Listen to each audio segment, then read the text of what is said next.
जो इस रीजनिंग के क्वेश्चन है सारे, आपको सिर्फ इस पे अगर ये चीज समझ में आ गई, ये याद रहेगा, तो आप सारे सवाल लगा लो। ठीक। और कैसे आपको अपनी कॉपी जब सवाल लगाओगे तो कॉपी अपनी मोड़ते रहना है, कैसे भी होता है। देखो 4 दिशाएं होती हैं और चारों दिशाओं के बीच में एक दिशा होती है, कुल दिशाएं कितनी होती हैं? 8। ठीक। जो दुनिया में दिशा है, ठीक, वो अलग है, और जो कॉपी पे बोर्ड पे जो दिशा होती है वो अलग है। हमेशा उत्तर ऊपर रहेगा, दक्षिण नीचे रहेगा। उत्तर हमेशा ऊपर, दक्षिण नीचे, और सीधे हाथ की तरफ पूरब, उल्टे हाथ की तरफ पश्चिम। ठीक। इन दोनों के इन दोनों के बीच में उत्तर पूरब, इन दोनों के बीच में उत्तर पश्चिम, इन दोनों के बीच में दक्षिण पश्चिम, और इन दोनों के बीच में दक्षिण पूरब।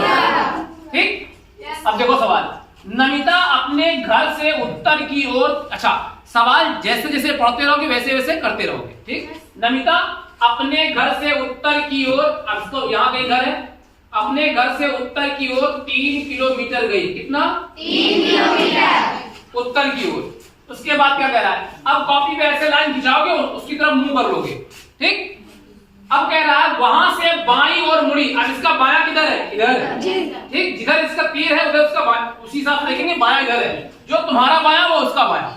वो बाईं ओर मुड़ी और 2 किलोमीटर चली, क्योंकि 3 किलोमीटर इतना बड़ा बनाया था, 2 किलोमीटर थोड़ा छोटा बनाएंगे। 2 किलोमीटर चली, बाईं ओर मुड़ के पुनः बाएं मुड़ी। अब इसका मुंह इधर है, तो कॉपी को ऐसे मोड़ लोगे, तुम्हारा ये तीर सामने होना चाहिए। ठीक। अब पुनः बाएं मुड़ी। अब इसका बायां किधर है? नीचे। नहीं समझाएगी बात? अब बायां इधर है ना इसका। अब पुनः बाएं मुड़ी और 3 किलोमीटर चली, फिर से वो बाएं मुड़ी और 3 किलोमीटर इसके बराबर 3 किलोमीटर चली। अब वो अपने प्रारंभिक बिंदु से कितनी दूरी पे है? यहां से यहां की दूरी निकालनी। कितना किलोमीटर है? 2 किलोमीटर 2 किलोमीटर। तो आंसर हो गया 2। 3 किलोमीटर पूरब की ओर जाता है। वो चलने के स्थान से किस दिशा में और कितनी दूरी पर है? कह रहा है अब वो जहां पर है, वो जहां से चला था, वो उससे किस दिशा में है और कितनी दूरी पे है। तो यहां से इसकी दिशा क्या है? वेरी गुड, उत्तर पूर्व। कौन सी दिशा है? उत्तर पूर्व दिशा तो पता चल गई। दूरी कितनी है? दूरी कैसे निकालें? सर पाइथागोरस प्रमेय से। हाँ, पाइथागोरस प्रमेय लगेगा। अब देखो पाइथागोरस प्रमेय लगता कहां है? पाइथागोरस प्रमेय हमेशा समकोण त्रिभुज पर काम करता है। ठीक। जब त्रिभुज पढ़ाएंगे तो बताएंगे। समकोण त्रिभुज पर काम करता है पाइथागोरस प्रमेय हमेशा। अब देखो समकोण त्रिभुज क्या होता है? समकोण त्रिभुज का मतलब एक कोण 90 होगा। एक कोण 90 जब 2 सीधी रेखाएं, एक सीधी रेखा एक पड़ी रेखा जब ऐसे काटती है तो वहां समकोण बनता है। देखो यहाँ पर दोनों, एक पड़ी रेखा एक खड़ी रेखा काट रही, मतलब यहाँ 90 अंश का डिग्री का कोण बन रहा है। जब 90 डिग्री का कोण बन गया त्रिभुज में तो वो त्रिभुज समकोण त्रिभुज है। और जब समकोण त्रिभुज है तो पाइथागोरस प्रमेय लगेगा।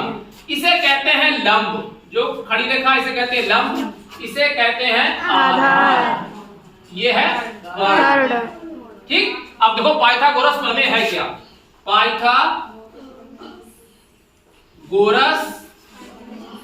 प्रमेय, पाइथागोरस प्रमेय जो होती है कर्ण का स्क्वायर, यानी अगर कर्ण का वर्ग करो तो वो लंब के स्क्वायर और आधार के स्क्वायर के योग के बराबर होता है। ये होता है लंब स्क्वायर धन आधार का स्क्वायर।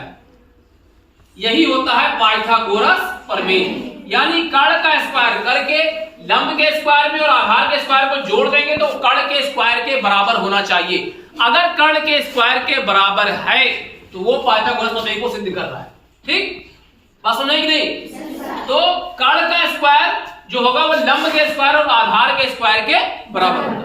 ठीक। अब चूंकि हमें क्या निकालना है? कर्ण। तो इसी सूत्र से हम निकाल लेंगे, यानी कि यहाँ पर पाइथागोरस प्रमेय लगेगा। अब कैसे निकालेंगे? कर्ण कितना है हमारा? कर्ण तो निकालना ही है।